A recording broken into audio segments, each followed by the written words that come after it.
Hello દોસ્તો, હું તમને જણાવી દઉં ગવર્મેન્ટ અપડેટ ચેનલ પર. તો આજે તમે જોઈ રહ્યા છો મારી ચેનલ અપડેટ ઇન્સ્પિરેશન.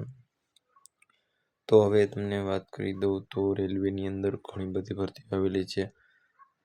હાલ ભરતીઓ પર એક પછી એક, જેમ કે એનટીપીસી, ત્યારબાદ આ એએલપીની ભરતી આવી, ત્યારબાદ જેઈની આવી, ઘણી બધી ભરતીઓ આવી રહી છે.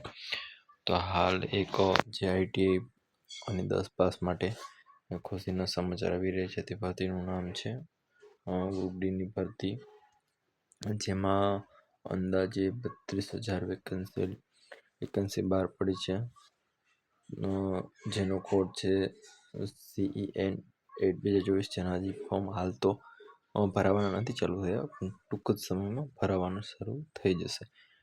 તો મારો વિડીયો ધ્યાનથી તમે જુઓ કે ક્વોલિફિકેશન શું છે, કોણ કોણ ભરી શકે, કોણ કોણ ન ભરી શકે, તે જણાવીશ તમને ડિટેલમાં. તો વિડીયોમાં બન્યા રહો મારી ચેનલ પર.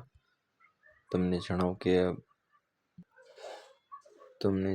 કે જે પોસ્ટનું નામ છે તે ગ્રુપ ડી છે અને વેકન્સી એપ્રોક્સ 32,000 આસપાસ છે. અને જે લાસ્ટ ડેટ અપ્લાય કરવાની છે 22/2, મતલબ હજી ફોર્મ શરૂ થયા નથી ભરાવાના. સેલરી 18,000 બેઝિક પે છે.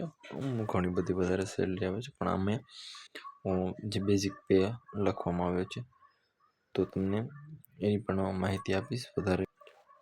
અહીંયા ઘણા બધા સબર્ગમાં જે વેકન્સી છે તે દર્શાવવામાં આવી છે. તમે જોઈ શકો છો ટ્રાફિક, એન્જિનિયરિંગ, મિકેનિકલ, ઇલેક્ટ્રિકલ, એસએનટી, ટૂંકમાં ઘણી બધી વેકન્સી જે અહીંયા દર્શાવવામાં આવી છે, તમે જોઈ શકો છો.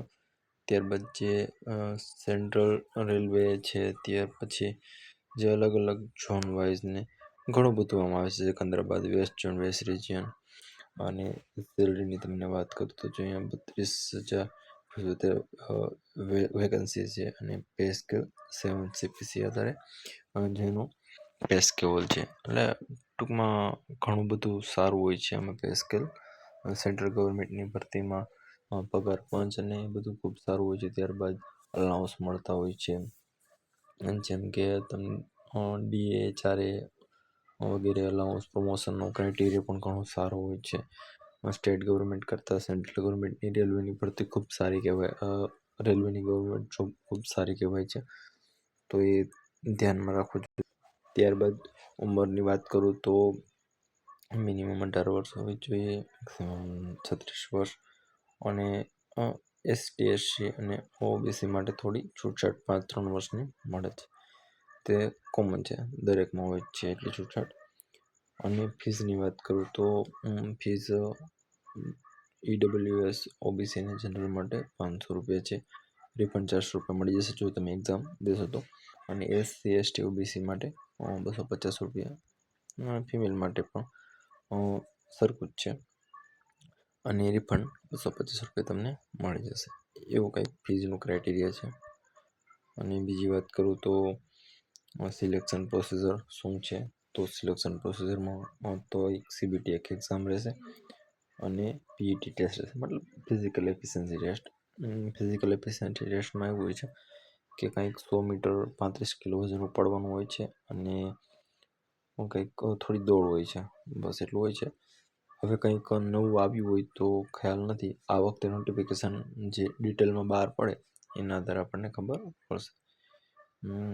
અને મેડિકલ એક્ઝામ છે. મેડિકલ એક્ઝામમાં ખાસ નથી હોતું, થોડું ઘણું એવું ચેક કરે છે.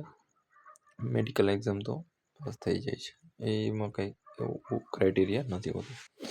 હવે તમને એક્ઝામ પેટર્નની વાત કરું તો એક્ઝામ CBT 1માં શું પૂછાશે, તો જનરલ સાયન્સ 2019 વખત જે નોટિફિકેશન બહાર પડ્યું હતું તેમાં હતું.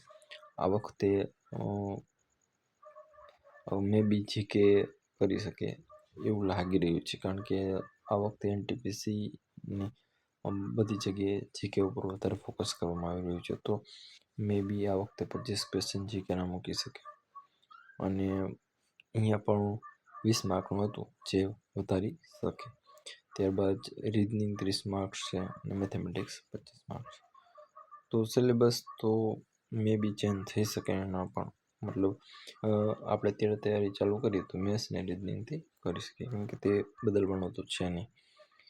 ત્યારબાદ એપ્લિકેશન પ્રોસેસ, તો તમારે આરઆરબીની સાઇટ ગવર્મેન્ટ જેવી સાઇટ ઉપર જઈને લોગિન કરવાનું રહેશે.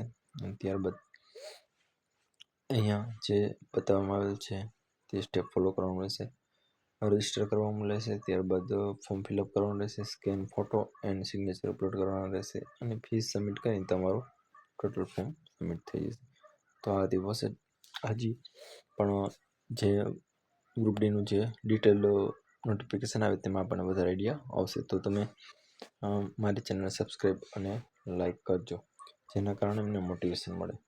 લાઈક અને સબસ્ક્રાઈબથી થશે શું કે અમારે વિડીયો બનાવવામાં મોટિવેશન મળે, અને સબસ્ક્રાઈબ કરો તો સબસ્ક્રાઈબથી પણ રીચ મળે અમને, જેના કારણે અમને આવી ઇન્ફોર્મેશન જે લોકો સુધી પહોંચાડવાની કહેવાય નહીં કે એક હેબિટ પડી જાય. અને મોસ્ટ ઓફ કેસમાં ગવર્મેન્ટ અપડેટ વિશે અહીંયા વિડીયો મૂકવાની જે અમારી તાલાવેલી વધી જાય.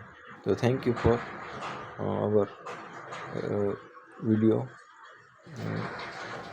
Like and subscribe.